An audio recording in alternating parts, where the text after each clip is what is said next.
我打死你个头羊贼！你让你偷羊，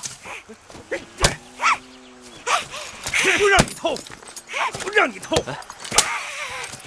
看我不打死你！这野孩子怎么回事啊？他是偷羊贼。哦，哈哈。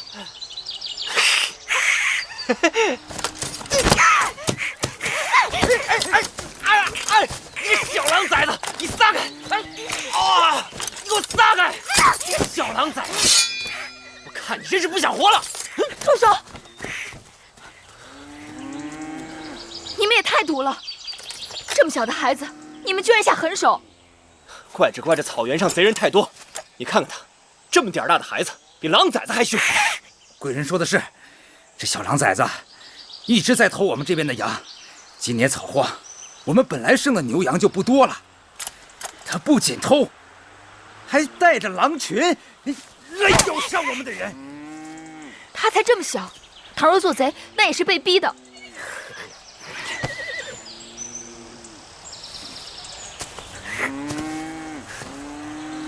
别怕，我不会伤害你的。他不懂人语。不怕，你别怕。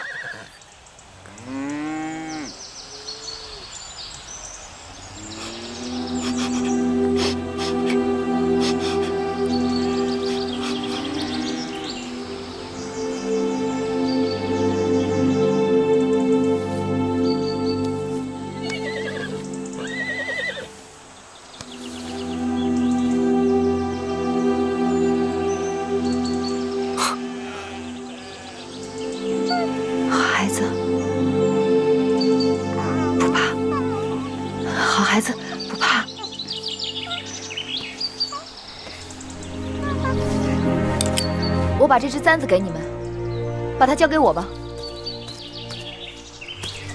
月公主这个簪子能抵过你们10倍的损失呢，还不赶快收下？多谢贵人，多谢贵人。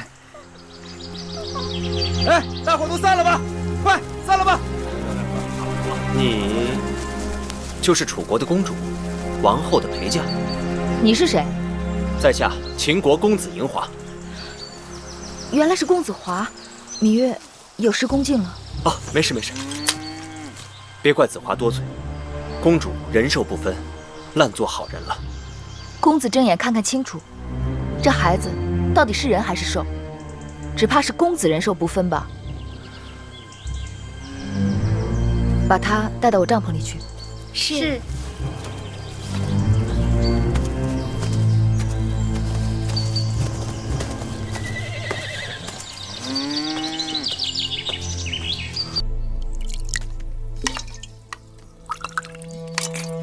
你饿吗？这里有热汤，还有烤饼。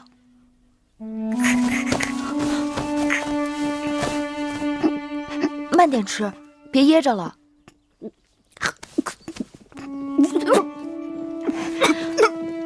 喝口汤吧。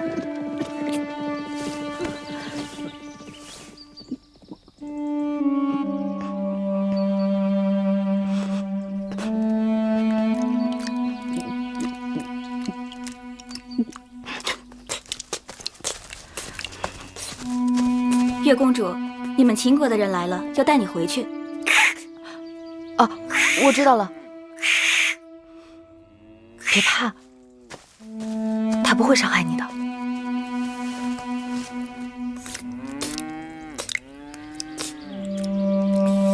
你知道我是谁吗？我是姐姐，你可以叫我姐姐。听说你救了个小狼崽儿，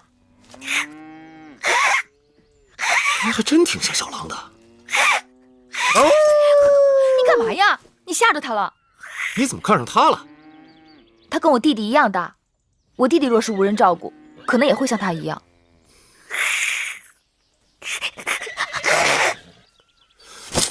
你干嘛？哎，你放下他！放开他！你轻点儿。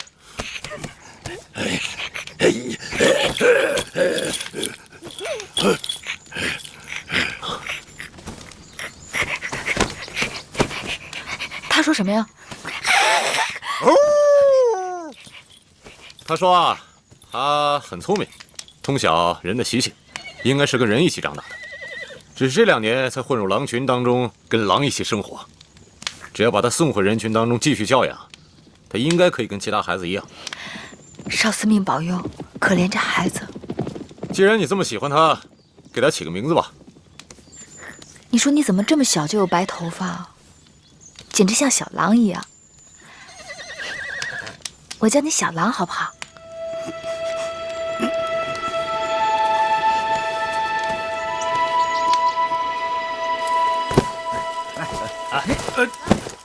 来，接着。为何只有300车粮食？先付一半，另外300车要等我们回去以后再送过来。给我。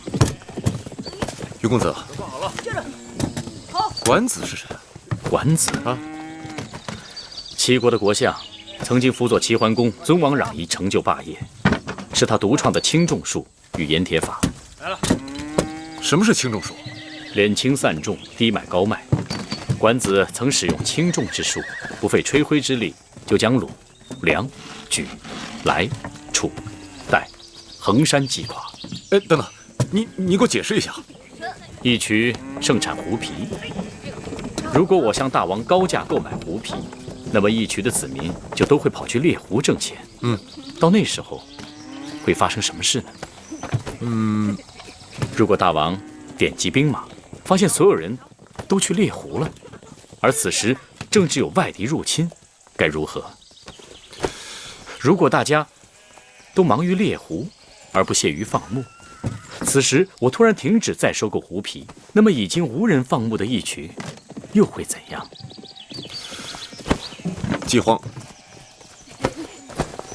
哎，那什么是盐铁法呀？如果大秦和其他各国联手，都不向义渠人出售盐和铜铁之器，那么义渠能挨上几年？断盐1个月，不足避乱。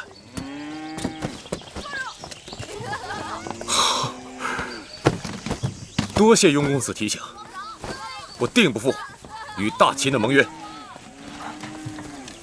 能否请问大王，为何突然对管子有了兴趣？这你就别管了。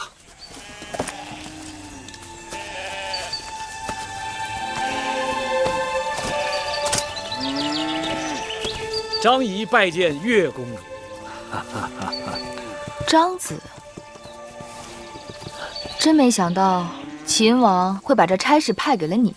是啊，想当初岳公主发重誓与张仪永不往来，没想到这么快就又见面了。你千里迢迢来义渠救我，我谢你。但我也救过你，咱俩互不相欠。啊，不，我赎公主回去是分内之事，公主救我乃再造之恩，所以这辈子张仪都欠你的。回了咸阳进秦宫，说不定你和张仪还会经常见面的。张子错了，咸阳我会去的，但秦宫我是不会进的。岳公主把话又说早了，身为陪嫁应妾进秦宫，理所当然。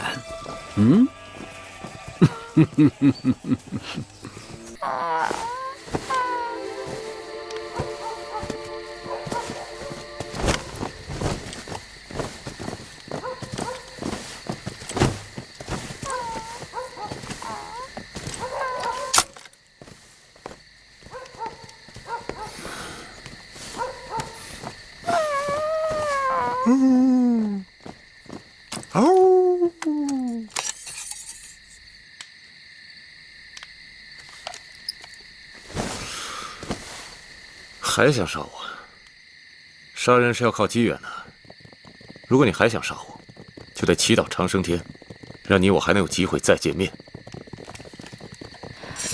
既然已经做了一次好人，那不妨好人做到底，让小狼弟弟跟我走。这孩子是我们义渠的人，他的事我做主。你想用小狼来要挟我？趁我还没改变主意，明日你们赶紧走人。虽然我们一群人不会轻易为一个小女子让步，但是买卖做完了，要后悔的事情是有的。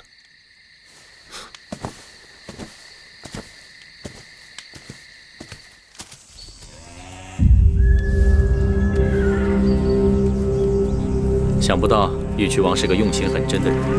他说这些日子你在玉渠骑的都是这匹黑马，所以让你把马带走。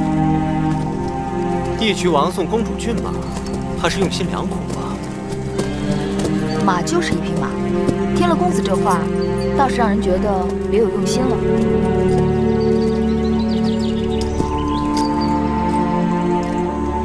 时候不早了，月公主，请上车。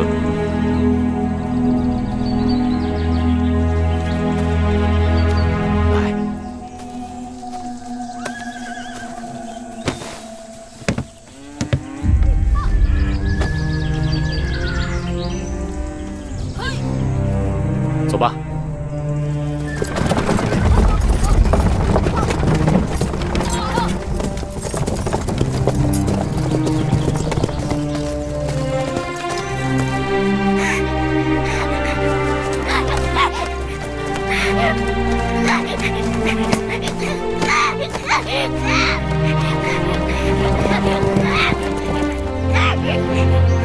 别叫了，他走了。你看，他走了。她是个铁石心肠的女人，她头也不回的就把你抛下了。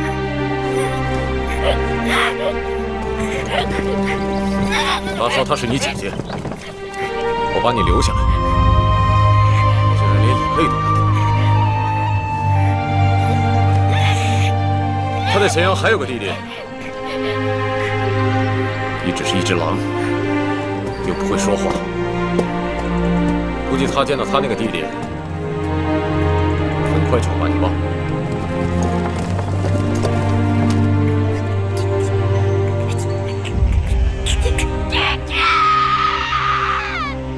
咱们这次去岳阳，离咸阳不远。公子持正带着人跟王军他们打得热闹，等他们打累了，咱们再出手解决也有。哼，也许有一日，我们也可以大摇大摆的到咸阳城里面去逛逛。对了，听说了吗？你那个姐姐，月公主也回咸阳了。真的？那得赶紧。赶紧什么？赶紧打探一下。有这个必要吗？知己知彼，百战不殆。什么意思？兵书上的话。小子，记住了啊，少在我面前卖弄。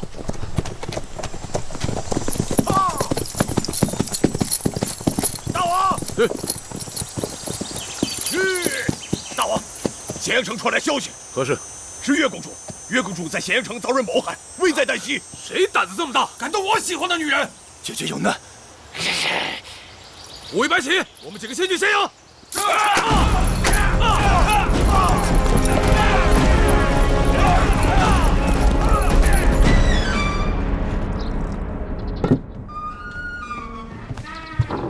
夫人，武王后，会后那边来人说带了书信，还要见你们。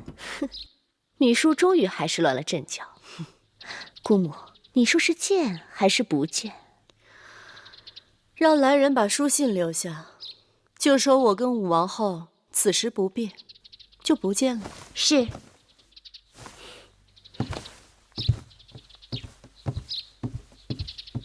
米叔肯定是听到风声了，他想立公子壮为王，又想让我们替他出头。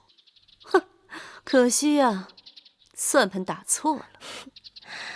眼下最重要的就是从芈月那儿把我们想要的东西拿到手。是啊，时间紧迫，转眼已经10日。看着芈月日日被这蛊虫啮食，精神已经恍惚，鬓骨支离，可她还是咬着牙不肯就范。这个女人好狠啊！哼，让她再狠个3、5日，到时候姑母想让她做什么，她都情愿了。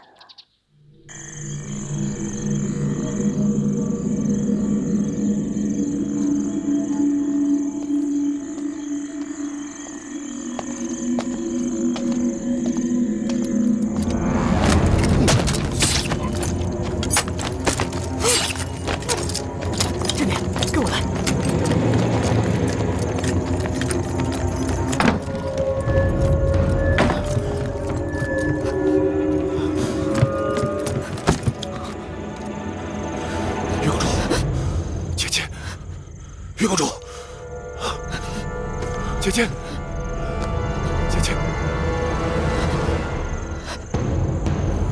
一起寻找。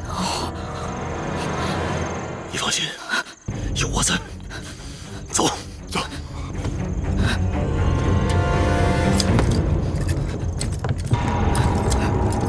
大王，怎么样？我带兄弟们到那边放了把火。烧得好，我们走，走。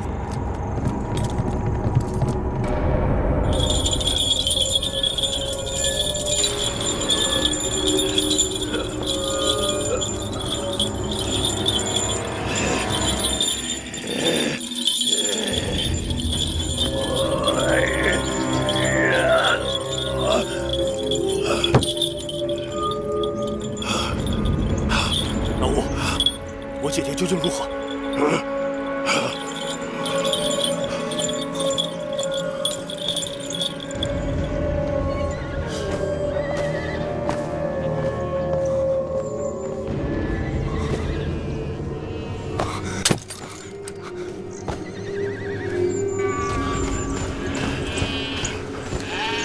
老五，你告诉我，月公主她怎么了？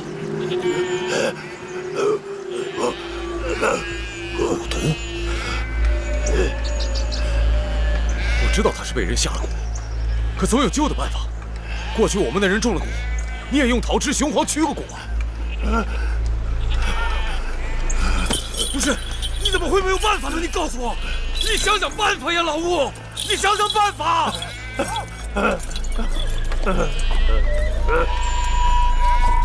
你是说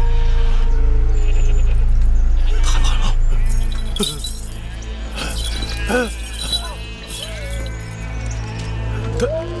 他还能活多久？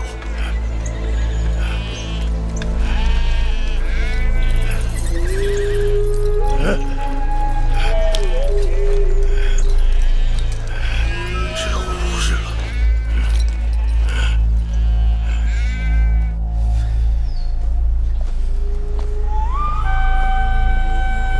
将军，蒙大人，怎么样？据说米夫人被劫走时已经病得很重。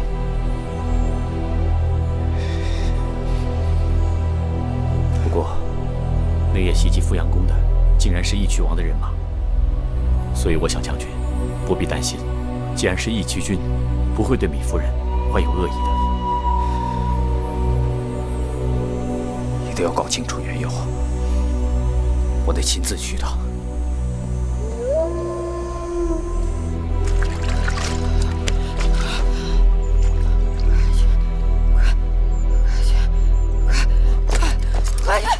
快去咸阳！秦国有大难！快去！秦国有大难！快去！不能看着不管！快去！快去秦国！秦国有大难！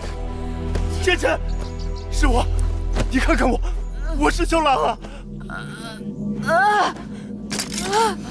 他怎么了？他怎么连我都认不出来了？他现在谁都不认识了。可是他在跟人说话呀！他在跟他自己说话。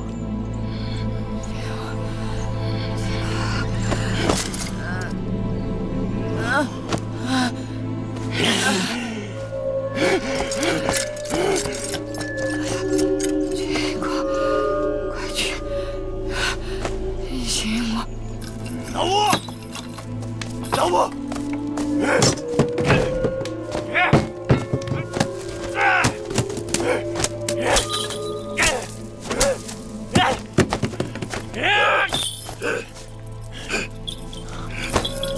起来！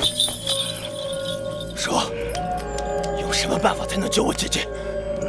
说，不说，不说杀了你！快说！不管有什么办法，让我做什么都行，哪怕用我的命，我姐姐的命。什么？什么？可以用我的命换姐姐的命？行，赶快用我的命换姐姐的命，来动手吧，快！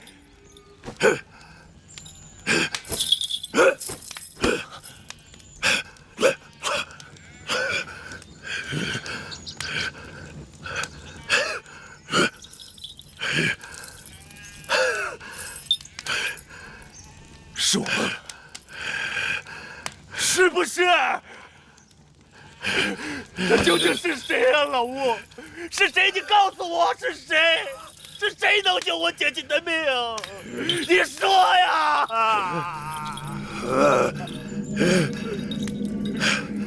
大王，若是有办法能救月公主，众人自然不会推诿。可是，一命换一命的事儿，老吴也没有把握。他说过，如果古虫不肯，即使强行施法，他也无法请出来呀。大王，这样反而害了月公主。那为的是，既然老吴说那个古虫挑剔的很，他一定会选中。反正不是你。大王，我虎威难道是贪生怕死之人吗？可老吴一旦施法，那古虫真的硬了，他害起人来极其凶狠。那万一选中了谁？不是谁，那个人一定是我们部族里的男人，而且是个身强力壮的男人。大王，这正是我担心的事。这些人里也包括大王。这万一是大王，我们可连驱蛊的解药都没有啊！如果那个蛊虫选中我，就说明这个蛊虫有眼力，就说明我跟月公主有缘分。大王，但月公主只是一匹克马，你可是草原的领头骏马，你不应该为了她一个人去送命。她不是别人，大王，她是我喜欢的女人。去吧。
看我年轻力壮的，你来害我，不要害你夫人了。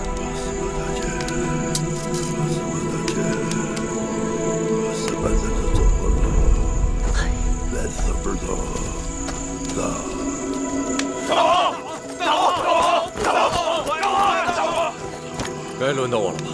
别人都行，唯独大王你不行，你不能冒这个险呐！不可呀，大王！不可呀！为何呀？大王，我的命就不是命啊！大王，你别忘了，这个蛊虫挑剔的很。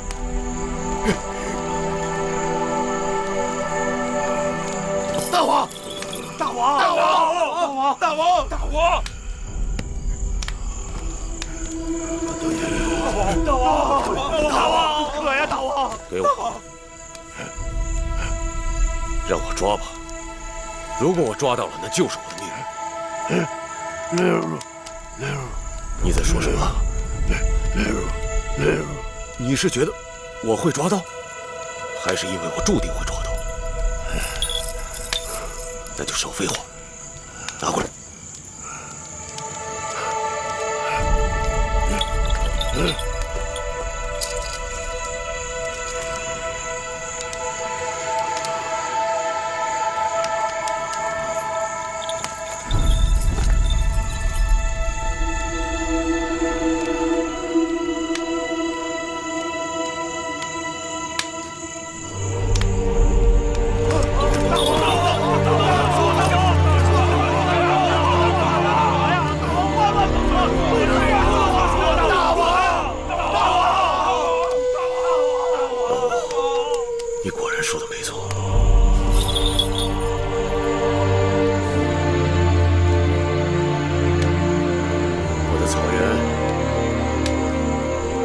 我的部族百姓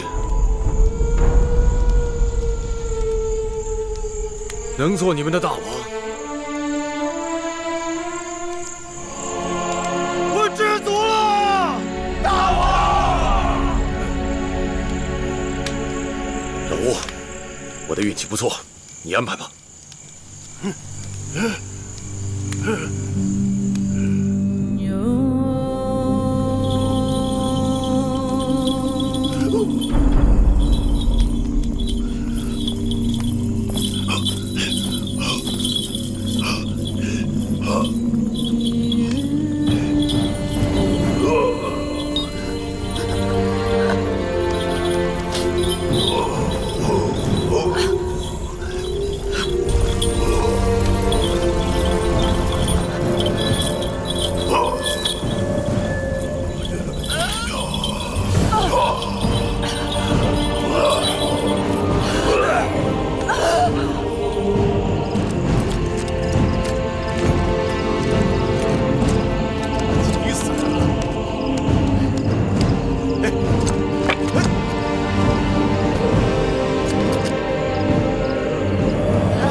听得见吗？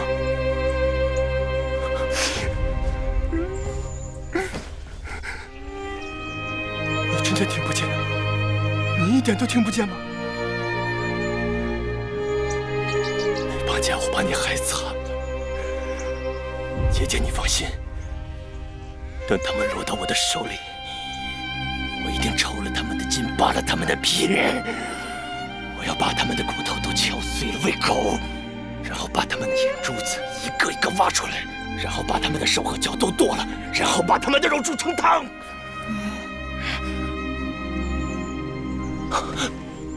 那种汤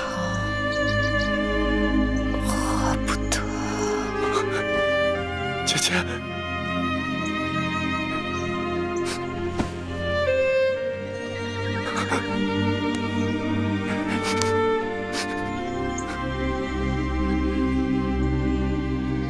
姐姐，你不认得我了吗？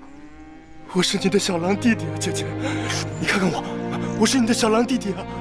你不是小狼，你是白起。对，姐姐说的对，我是白起，我不是小狼弟弟，我是白起。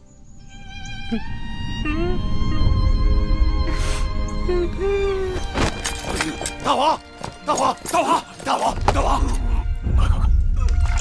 快！哎，老吴呢？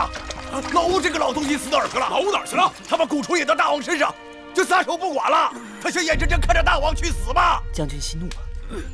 老吴为了救义齐军的性命，已经去想办法了。他想什么办法呀？快呀！老吴和将军一样着急。听说这蛊虫换人附体后，已经疯狂，必须在12个时辰内把蛊虫杀死。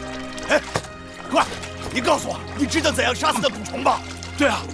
哦，好像是说，要把昨晚那个汤锅里的汤水，加上雄黄、蒜子、菖蒲，用桃枝燃火，一直烧，待那汤锅烧干了，那蛊虫就死了。啊？那既然如此，咱动手吧。对呀。就是桃枝，来，快！将军，将军，啊，将军还是等老吴回来，才动手不迟啊。等什么呀？你别看大王痛苦难忍吗？早一点杀死那蛊虫，早一点解救大王。不跟你说了，咱们动手。对，来，走。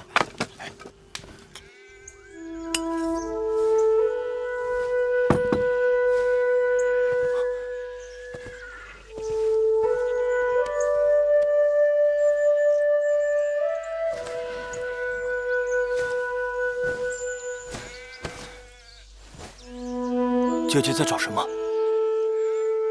姐姐原有一只簪子，该是在木心那儿吧？是这只吗？木心见到我的时候，把它交给了我。此物件，在别人手里无甚大用，在我这儿，却是如同性命一般。姐姐若要是喜欢的话，弟弟下次出去给你弄个10只8只的，然后送给你。我被人下蛊，无医药可治，只有等死，怎会一夜之间就虎口残生了？是老吴，老吴用巫术救了你。过去见老吴蹦蹦跳跳的，只以为他是拿来唬人的，谁料竟有回天之力。姐姐这次若没有大王，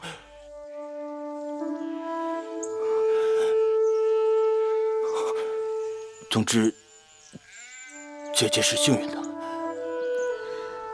毒蛊阴损，防不胜防。儿时我在楚国，楚地有一种用花放蛊的巫蛊，叫秦蛊。此花以养蛊女子的血肉培植，3月开花，极其艳丽。养蛊者采下蛊花做成秦蛊，养蛊女子会在自己钟情的男人身上下蛊，中蛊者不得再思恋其他女子，否则蛊虫就会啃食他的心，叫他痛楚难忍。这种清蛊没有解药吗？解药便是那养蛊女子的性命。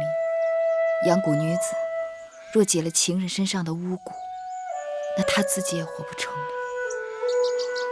养蛊者一定是用情之深，以命饲蛊，蛊方能成。故此秦蛊世间罕见。姐姐，大王中蛊了。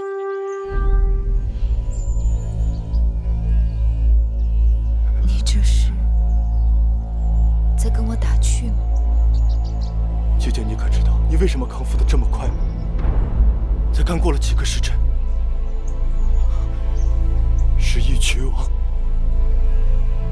用命救了你。姐姐中蛊太深了，本是无药可治的。可是老吴想出了用以命换命的办法，可是那蛊虫却偏偏在众多人中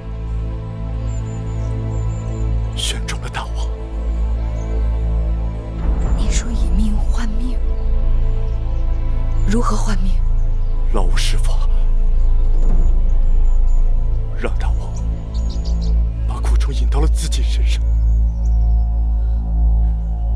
蛊虫到了义渠君身上，那义渠君岂不性命攸关？他此刻在哪儿？在老吴的帐篷里。你带我去，我要去看他。姐姐，你病没好。姐姐，姐姐，继续下头吃，让你嚣张横行，放到我虎威手里，看我怎么收拾你！将军，义渠君好像情绪不好，定是那蛊虫在作怪，看我怎么收拾他！快，给我家头师把火烧旺了！看你蛊虫厉害，还是我虎威厉害？对，得烧死你，烧死你，烧死你！义渠君，义渠君，义渠君！大王，大王，大王，大王，你怎么了，大王？老吴，义渠君怎么突然不好了？要正午，为何要等到正午才能点火？哎，早点火早收拾那蛊虫，有何不好？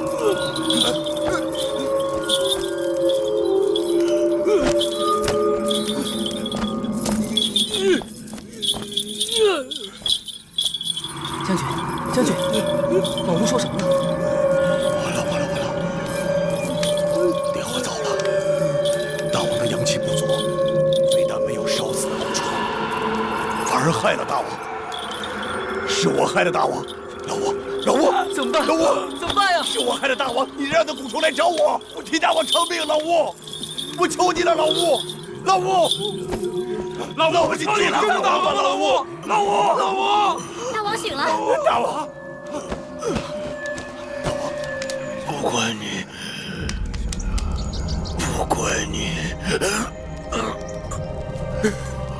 大王，大王，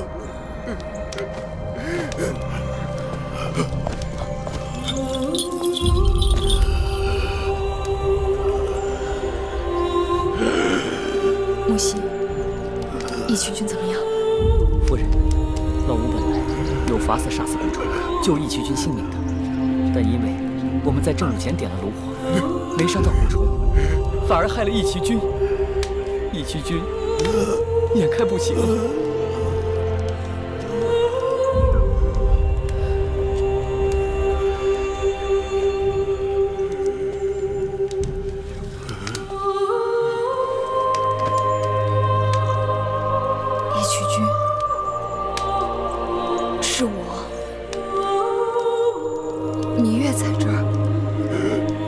说话了吗？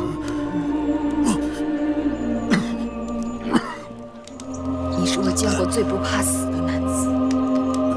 你不怕死，你更该活。你想想，你还有多少事情未了？怎么能撒手而去呢？义渠君，你听到我说话了吗？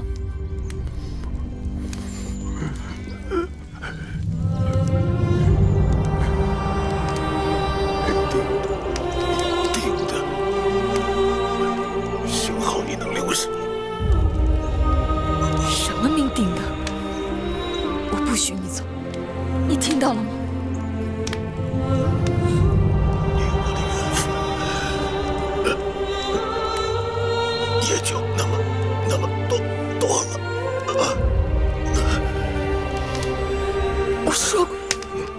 我我说过不许你走，你听到了吗？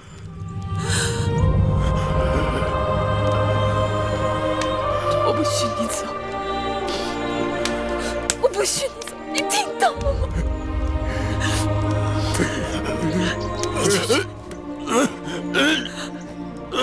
易曲曲，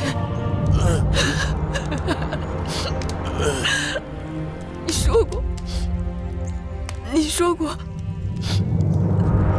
过我是你的女人，你还委屈我，如何让我做你的女人？啊！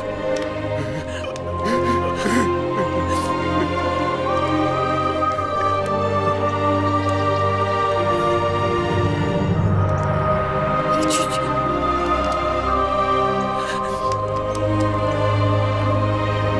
你是说我要当活人？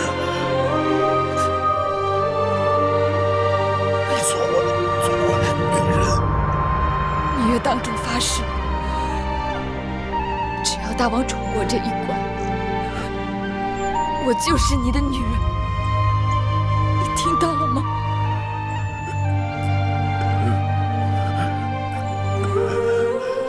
说话算数，做我的女人。算数，易曲曲。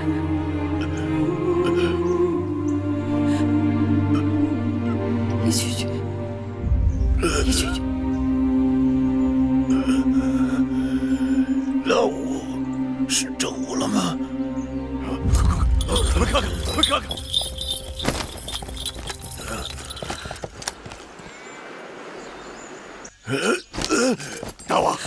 大王是正午了，是正午了，大王是正午了。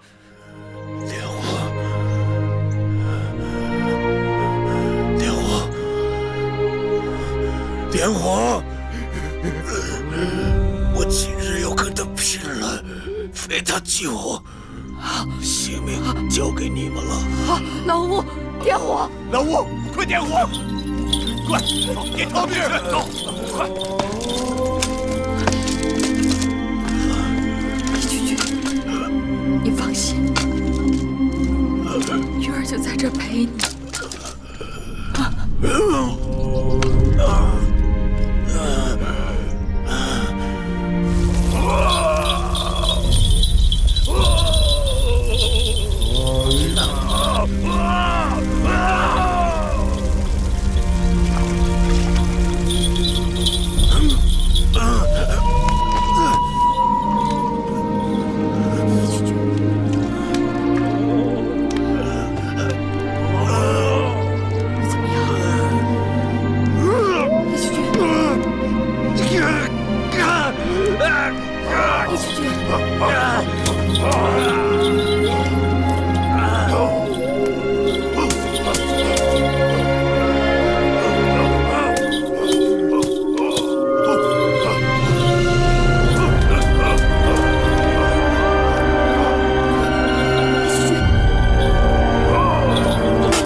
义渠君，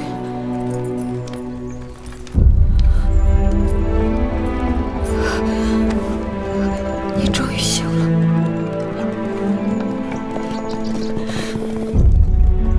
哭什么呀？你吓死我了！我没想到你也会为我掉眼泪。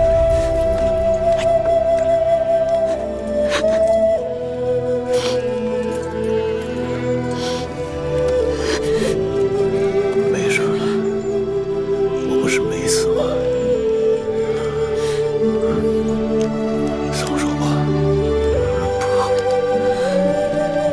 只有抱着你，我才能确定你还活着。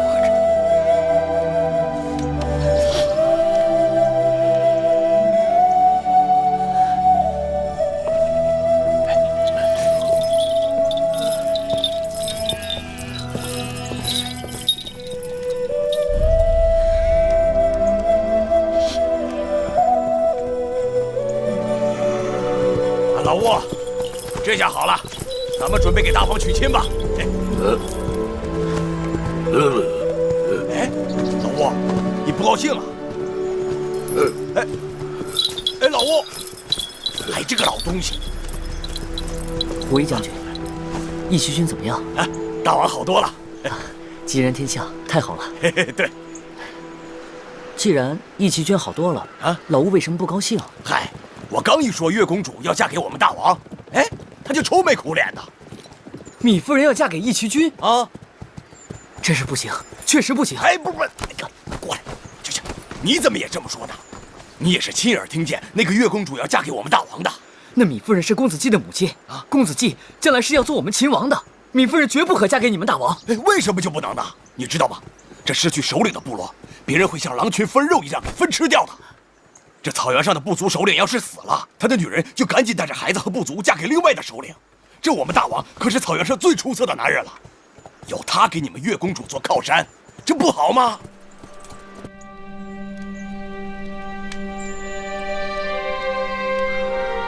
月儿，你做了我的女人，我不会再让你受一点苦。你不信啊？我也不要你再为我吃苦。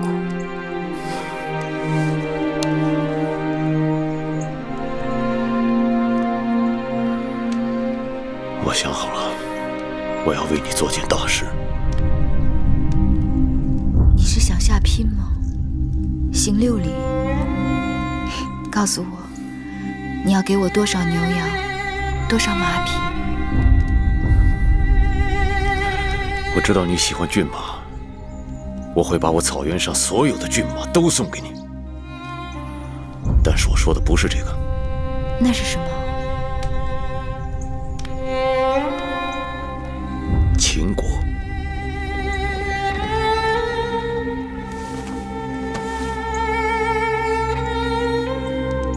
你没有跟黄公子回楚国，却跟继儿不顾风险，千里迢迢回到秦国。为了什么？不就是为了秦国的天下吗？你在不省人事的时候，嘴里还一直唠叨2个字，就是秦国。你说你要给我秦国？对。你们秦国的武王当死后，秦国4分5裂，一盘散沙。眼下正是个好机会，而我的义渠已不再是过去的义渠，如今凭我的实力，足可以帮你跟孩子夺回本就该属于你们的天下。只怕没有那么容易。哼，当然是不容易啊。但动用我义渠的倾国之力，全部兵马，此时此刻拿下咸阳，也不是没有可能。虎威，你在外面装什么鬼？虎威禀报大王，有人即刻要见月公主。公主正忙着呢，不见。这恐怕不行吧？本王说行就行。那可是月公主的弟弟魏冉将军。小冉，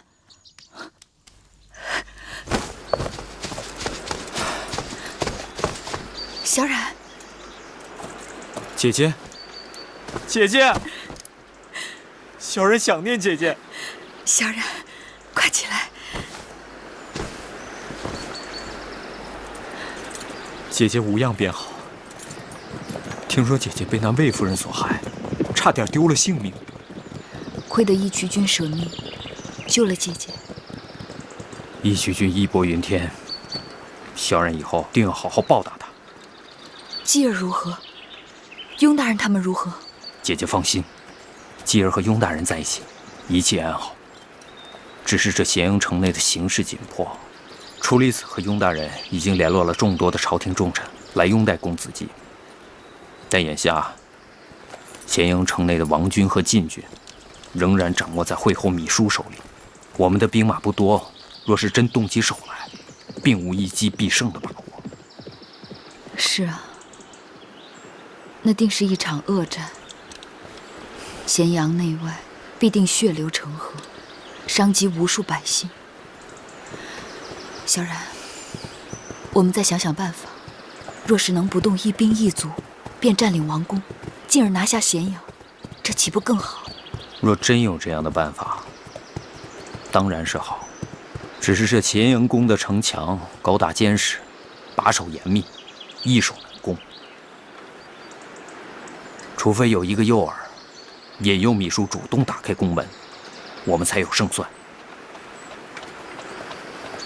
小冉觉得，姐姐这个诱饵如何？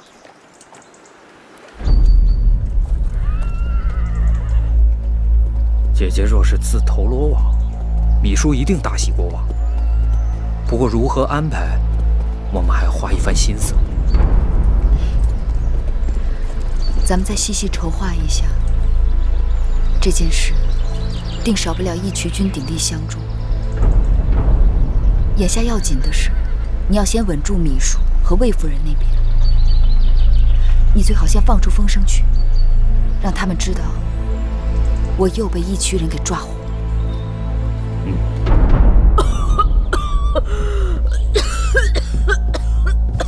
惠后，这是太医新给您开的方子，您服用试试。拿走，没有用。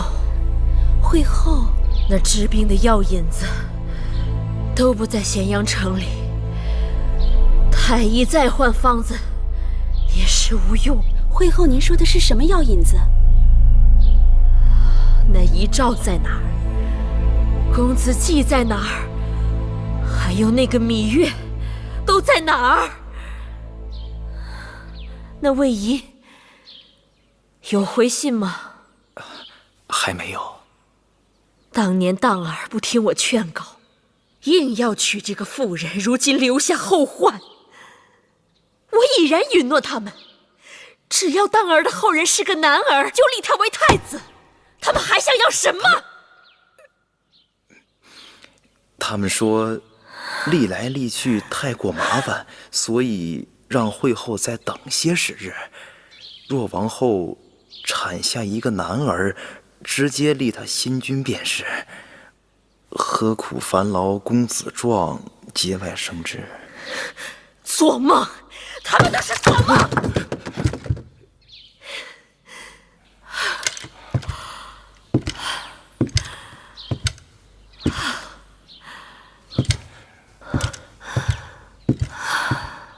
拜见惠后。甘相，又有什么坏消息？是好消息。说。微臣刚刚得知，不久前芈月被义渠人抓走，眼下正扣押在义渠君的老营里。义渠君，就是10几年前劫持我楚国送亲车马的义渠君。正是。消息可靠？确切无疑。这义渠君卑鄙狡诈，这些年没少跟秦国作对，骚扰边境，攻伐城池。当年他用芈月做筹码，向秦国要了大量的粮食和布匹，尝到了甜头。这次他又要做什么？自从遗诏的事在朝堂上下传得沸沸扬扬，许多人都在打芈月的主意。一群人唯利是图，肯定知道芈月价值连城，所以跟着一起搅浑水。还有，冬天快到了，那是他们一群人最难熬的日子，想必他们想借芈月的身价敲诈一笔，也好过个富足的冬天。哼，这种人见利起义。既然他贪，就给他点甜头，让人带话，只要他肯把芈月交给我，赏粮5000车，绢1000匹，1万斤。杜将军，这次你亲自把芈月押送进咸阳城，会后定有重赏吧？会后待下人一向慷慨啊！当日我将芈月押至燕国做质子，回到咸阳以后就赐我个郡位，银印轻寿，制比2000担。这次嘛，少不了又是个郎中令的爵位，了不起啊！姐姐，你没事吧？哎，魏将军啊，你将才难得，若有投靠王后之心，在下愿意帮你引荐的。有劳杜将军了。不敢当，不敢当，不敢当。在下也是托你们大王的福气，才能有这荣华富贵。义渠君，他先一步进城，安排鱼儿如何养活，说在宫门口会合。什么？昨日公子壮离开了他的住处，不知所踪。他手下的人说，他收到了一封书信，然后就出门了。谁送的书信？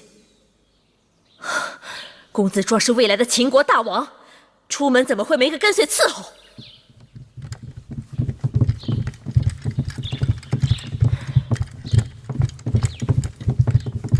会后，甘相来了。会后，免礼。甘相，我刚刚听说魏夫人和武王后已经答应与我们联手，并说他们有一份大礼要送我。甘相看此事，此事来得突兀。那武王后没有几日就要临产，他们一直想借婴儿一步登位，怎么骤然改变了主意？会不会是他们听说芈月在我手里，公子壮登基已成定局，顺水推舟？也有道理。会后擒住了芈月，魏夫人和武王后主动归附，这算得上是双喜临门呐。那个义渠君此刻在何处？啊，在大殿外等候。宣他进殿。啊，慢。会后，想那戎狄野人哪懂一点礼仪规矩，必须调些禁军进殿，以防万一。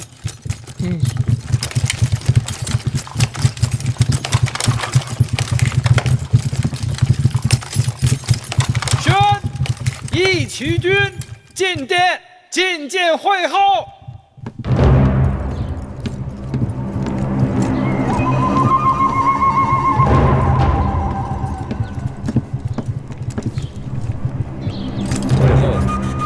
不必多礼。这位是我大秦的甘相。义渠君，本王孤陋寡闻啊，只知道大秦的国相是出离子，原来还有位什么甘相。久仰义渠君大名，今日一见，果然英雄好汉。本王也久仰会后大名，今日一见，却有些意外。此话怎讲？会后与那芈月本是同胞姐妹，长得也是慈眉善目的，怎么感觉会如此不同啊？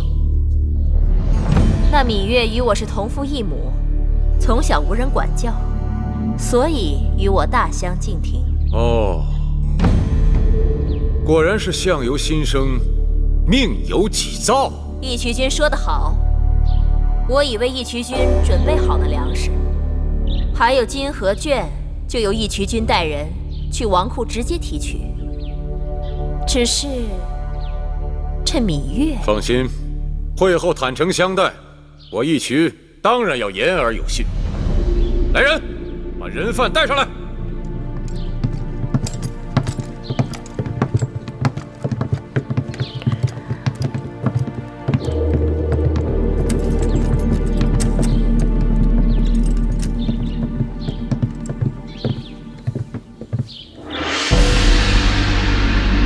义渠君，这芈月乃我大秦朝廷重犯，却身无镣铐束缚。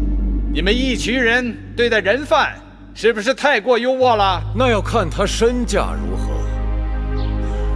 如今的芈月，那可是价值连城啊！哈哈哈哈哈哈！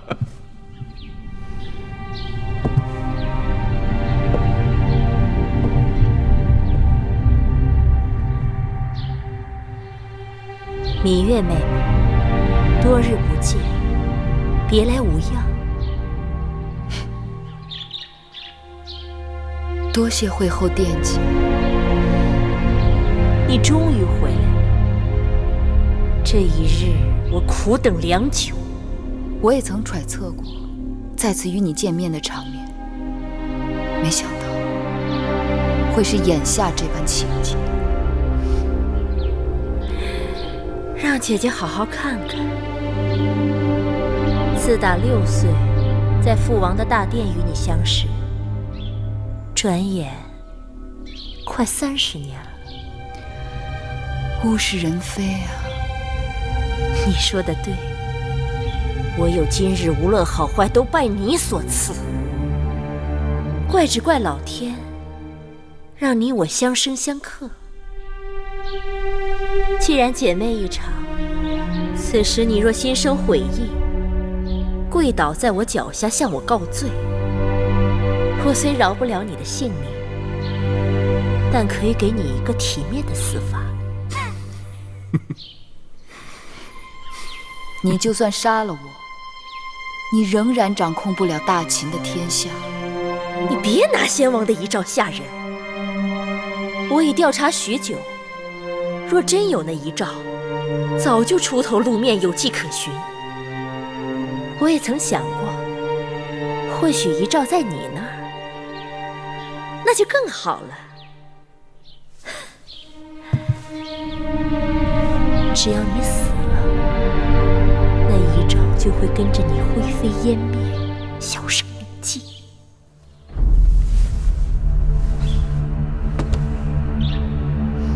你的如意算盘打得太好了。咸阳城在我手上，所有的王军和禁军也受我治辖。魏夫人和武王后也将归顺于我。只要公子壮顺利登基，其他的人只能顺应大势。你不要以为你那个弟弟魏冉会来救你，我即刻下令发兵围剿。过不了多久，他们就会去黄泉路上与你作伴。你做不到。能否做到，反正你是看不到。你输。可怜你愚钝如此，你本非歹毒之人，却为了点滴私欲弃明投暗，偏偏一条路越走越黑。你害了你的孩儿嬴荡，更害了大秦。先王若是地下有知，如何饶得了你？好个芈月，不见棺材不落泪。珍珠，张嘴。是。你干什么？放肆！义渠君。会后你不要忘了，芈月眼下还是我的人。你想要的我全都给了你。这芈月是我大秦的囚犯，带着你的人，全都给我滚出宣誓殿！大秦乃礼仪之邦，会后是你请我来的，就不该轻易下逐客令吗？啊！你还想做什么？把这些义渠野人给我撵出殿去！你们这是逼着老子翻脸了是吧？在下早就想领教义渠君的身手了，请来。会后，会后。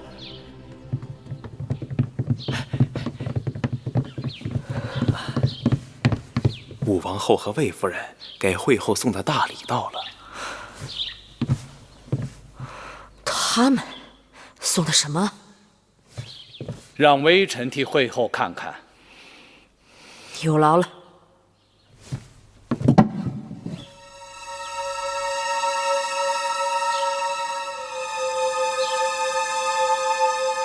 衣物？谁的衣物？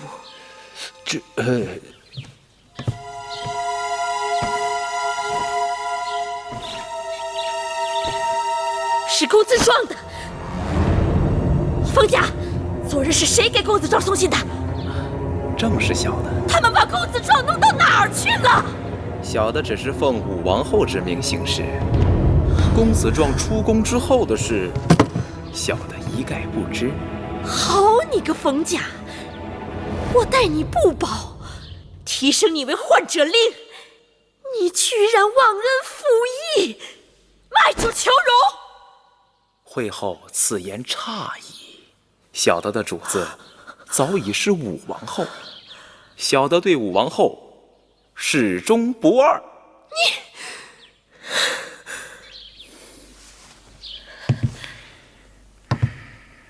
大监冯甲恭迎武王后魏夫人进殿。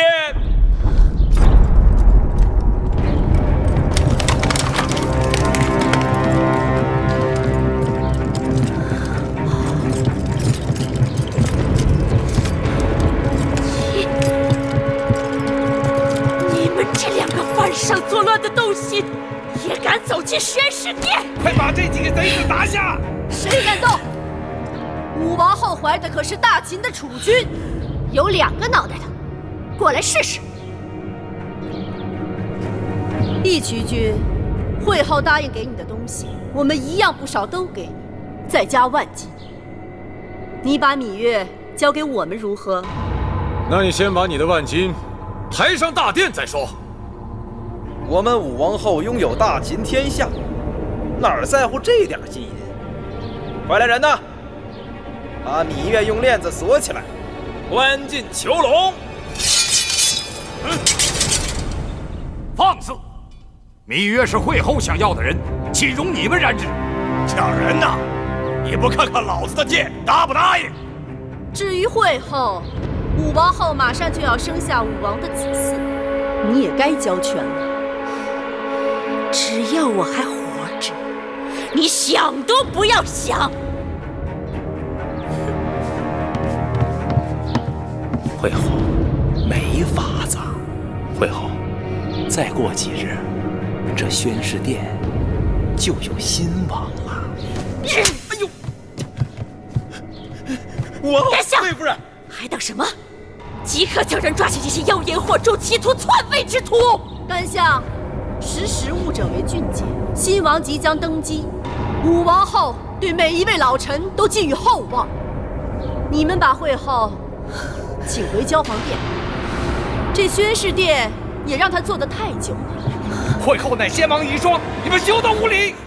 谁敢再往前一步，格杀勿论！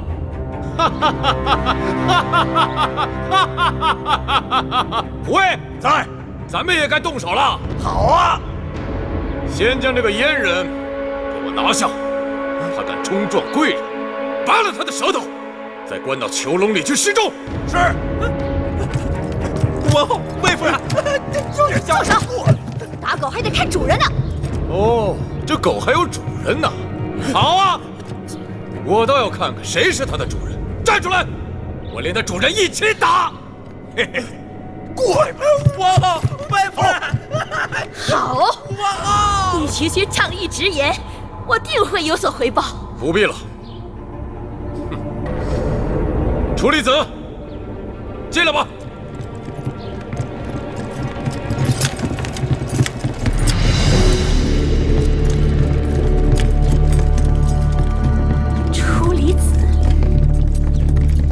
将军，你们怎么来了？臣奉先惠文王遗诏，迎新君继位。哪来的遗诏？哪来的遗诏？武王后身怀大秦未来的储君，就算是先惠文王有什么遗诏，你们也应该跟武王后知会一声。魏夫人不说我还忘了，武王后身子沉重，十分辛苦。只可惜，楚军在哪里？难道你们还要继续耍这骗人的把戏吗？你说什么？我说什么？我说什么？你们应当心里明白。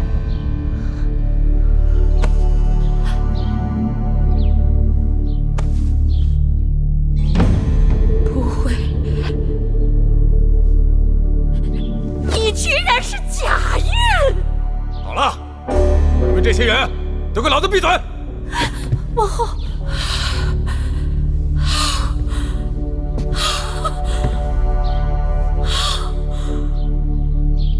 糜夫人，请吧。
王儿迎继，凯替君子，仁爱宽厚，深明大义，特传位于公子迎继。恭迎新王上殿！恭迎新王上殿！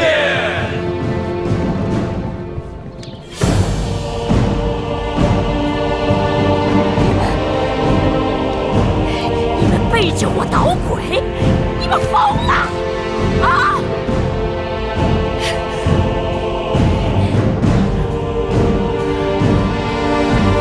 拥戴这么一个黄口小儿，他非嫡非贤非长，为什么？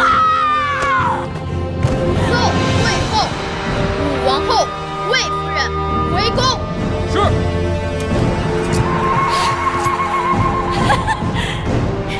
你们都睁眼看看他，他凭什么为王？我是帝后，非我认可，没有人有资格登基做大秦的君王。我等受先惠文王遗诏，拥戴公子季继位为王。甘香，你呢？说话呀！惠后，大势已去，你还是回交房殿吧。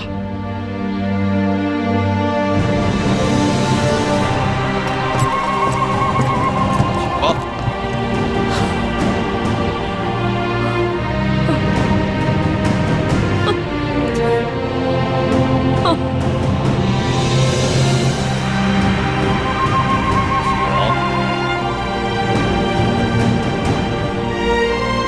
请吧。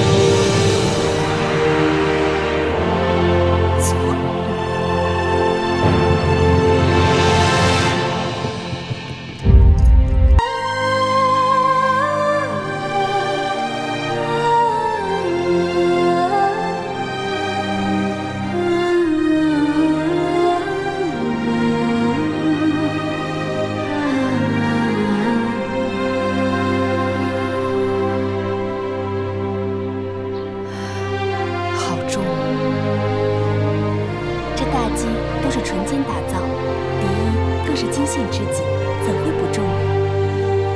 我是说，今日是第一次上朝，心里好沉重。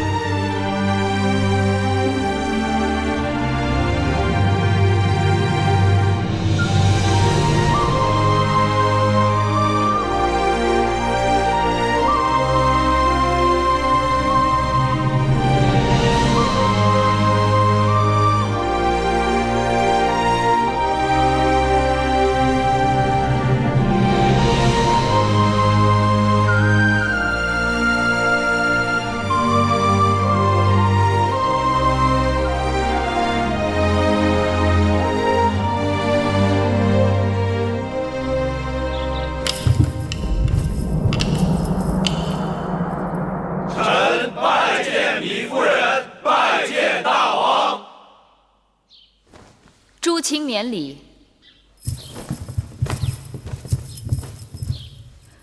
今日议立何事？臣处理急有奏。准。先武王当在洛阳并天，子贡已经运回咸阳，因朝廷内乱，迟迟未曾落葬。既然武王当的灵柩已经回到咸阳，当葬入王陵。是。会后所言极是。干相，你说什么？微臣说会后英明。芈月糊涂了。干相先前一直尊芈姝为惠后，何以又尊我为惠后？芈姝失德，当废尊位。如今大王正位，当尊您为正位，为母后，复先王氏为惠文后。芈月最恨人云亦云。既然惠后之称已被占用，那芈月懒得去争抢，还是免了吧。我们做臣子的，总得给大王之母后一个尊位。尊不尊在心里，不在嘴上。臣以为，芈姝以惠文后身份行令数年，未免混淆，当为芈夫人另拟一尊号。臣赞同雍大人之言。臣也赞同。这雍大夫之言的确有道理，臣也赞同。既如此，不知诸卿拟何尊号？武王以君王之尊而效匹夫之举，因之殒命，令得秦国大乱。此乃芈姝教子无方，有失母德。想当年周武王英年而逝，一下成王年幼，幸得母后王姜辅佐，匡正王道，从而成就周氏江山数百年，至今不灭。周氏三母称太任、太姒、太姜，臣以为当以太字为尊号，称太后。太者大也，也作太字，而以为形容未尽之意。古以太字为最尊，王之楚为太子，王之母当为太后。臣以为芈姝有失母德，太后当尽母职，待王摄政以匡正王道，行古人未行之新政。故建议自今日起，王之母当不负前王谥号，另行单独称为太后，不知可否？臣以为魏冉将军、雍瑞大夫所言甚是。初离子以为如何？臣但遵王意。既如此，自今日起就尊圣母为太后。寡人年纪尚小，为了大秦王业，当由母后临朝称制，代掌朝政。臣拜见太后，愿效忠太后，凡有所命，誓死相随。臣拜见太后，愿效忠太后，凡有所命，誓死相随。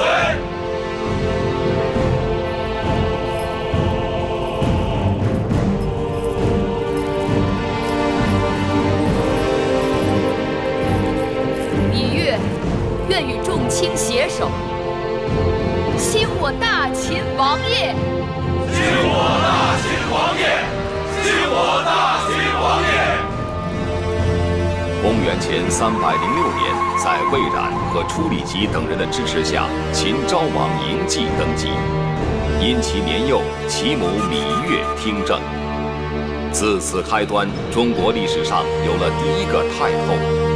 芈月开始了长达41年的执政生涯，史称宣太后。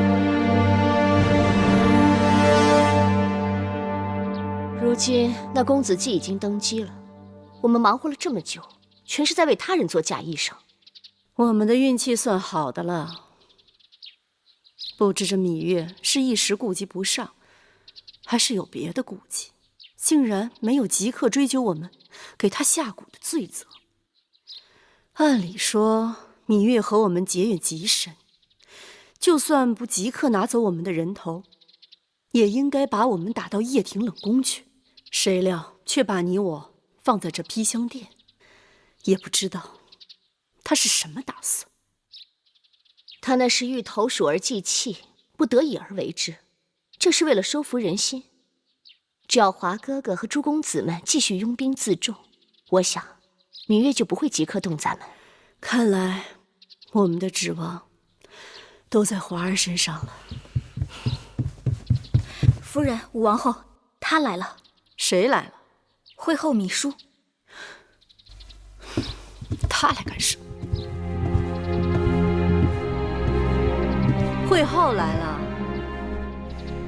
会后可是宫里的老人了，莫非连规矩都不懂了？到我这儿横冲直撞的，也不事先通报一声。真是一场大梦。先前武王后怀胎10月，信誓旦旦说是蛋儿的骨肉，原来只是儿戏。姑母，会后当真还惦记着那孩子呢。哎，真是好笑。那，这就是你的孙儿。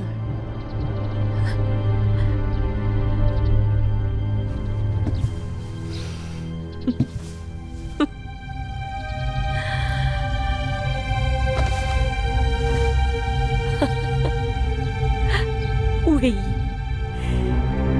这就是你干的好事。好歹当儿是你的夫君。会后，大王不在了，我跟姑母总得寻条活路吧。身孕也好，假孕也罢，可你们不能去害公子壮。我们哪里有害公子壮？我们只是派人把他送到华儿那儿去了。若不是你一心想独揽大权，硬要立公子壮为大王，还使尽手段想除掉我华儿，我们也不会出此下策。哼！你们自以为得计，到头来帮了谁？公子华吗？如今登基的是芈月的孩儿公子季，愚不可及。众臣们拥戴公子季登基，那也只是权宜之计。朝政未稳，人心未定，谁能保证就没有翻盘的机会？咸阳城外与朝堂对峙的10几个公子当中，最出色的就是我华儿。过些时日，这咸阳城还不知道是谁的天下。你只有一个公子华，而其他公子呢？别忘了，我才是先王后，先王所有的孩儿都是我的孩儿。宫中哪个公子要登基，那都得我首肯。更何况，这宫外边还有10几个想争夺王位的公子，我说立谁为王，谁就是王。嫡庶有别，即便你养育公子华30多年，也抵不过母后2字。你再托大，也托不过先王。公子季，他可是有先王遗诏的。大不过先王这话不假，可你怎知道那遗诏不是伪造的？芈月伪造遗诏，罪不可赦。从今以后，国之要政，就要拜托出离子和雍大人你等重臣了。微臣不敢。朕坐于宣室殿，如坐针毡，纵目望去，大秦内忧外患，国势崩溃。如今是强敌环伺，百废待兴，而新王弱小，势单力孤。你们看，该作何打算才好？武王当在位时，关闭四方馆，只用匹夫莽汉，弃用贤良之才。诸公子之乱，又让上君当年所立秦法名存实亡，军队分成无数派系，国家连年外征内战，人丁减少，田园荒废。最大的症结是，有魏、楚、赵、韩、燕等国军队驻在函谷关外，只等瓜分秦国。依微臣看，这诸公子之乱是当务之急。当初诸公子为争王位而相互残杀，如今新王继位，应设法说服他们，以江山社稷为重，臣服新王。函谷关外军情危急，诸国皆通报要向我大秦派出使者，说是入咸阳朝贺，实则心怀恶意，想与我大秦讨价还价。据可靠消息，前不久魏、楚、韩三国就偷偷派人前往雍城，与公子华密谈。有诸国在公子们的后面煽风点火，想让造反的公子们偃旗息鼓，只怕得大费周折。列国本打算让我们秦人一味自相残杀下去，然后不费吹灰之力便可瓜分秦国。但如今新王继位，他们的如意算盘落空，自然是要赤膊上阵。如此看来，这内忧外患彼此息息相关。可眼下秦国的确是千疮百孔，重伤垂危。我不能再让他经受风雨和战争。秦国渴望休养生息，可列国却不肯给我们这样的机会。如此看来，先对付这五国强敌，那便是重中之重。驱散了函谷关外的虎狼，我们便可腾出手来对付内乱。而诸公子身后没有了列国的唆使，这闹事的心性也就会小了许多。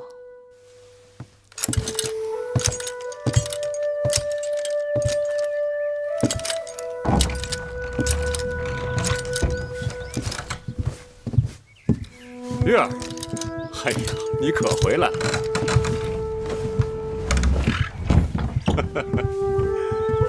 哎呀，你这模样，好似已经几年都没见到我了。是啊，你在这宣室殿一待就是一日，我都来了好几趟了，也不见你的影子。宫中事务繁杂，百废待兴，我也是身不由己。哎呦，累了。来，坐下说。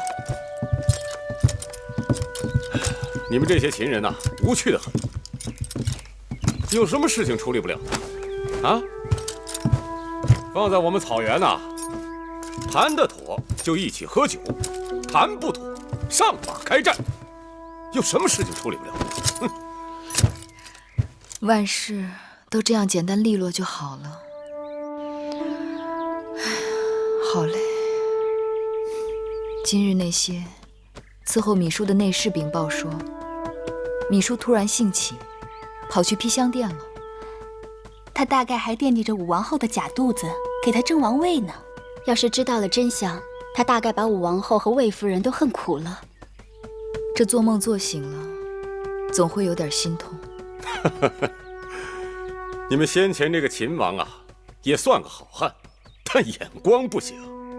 养了那么些个恶婆娘，有几个女子做女儿家的时候不是冰清玉洁的，可到了这后宫就菊花为止。这里看起来花团锦簇，却是最荼毒人心的地方。